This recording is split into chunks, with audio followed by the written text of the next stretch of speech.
Do you accept that what Russia is doing is an illegal act of aggression? Do you condemn what Russia is doing?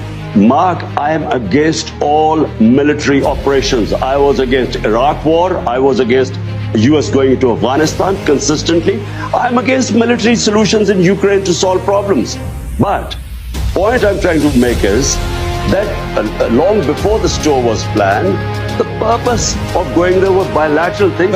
We had nothing to do with it. But even so, the problem is that the ties you have with Russia and China suggests that you went ahead with that meeting, that human rights are secondary to trade for you. Russia is waging a war on its neighbour, killing civilians. China has a terrible record on human rights, repressing the Uyghurs and other minorities.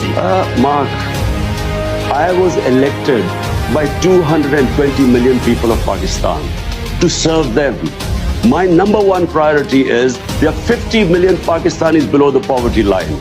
I was not elected for them to correct all the wrongs that are going on in the world.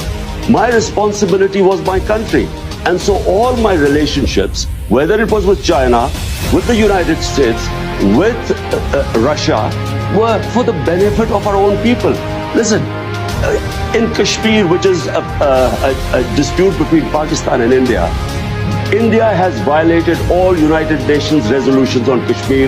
They've illegally taken away the rights of the Kashmiri people and basically got rid of the statehood. Now, did anyone speak against it? The atrocities going on in Kashmir, 100,000 people in Kashmir have died. Has anyone condemned India for that? No, because India is an ally. Allow us to be neutral too so that we can look after our own people. Absolutely not. क्या हम कोई गुलाम हैं कि जो आप कहेंगे हम कर लें?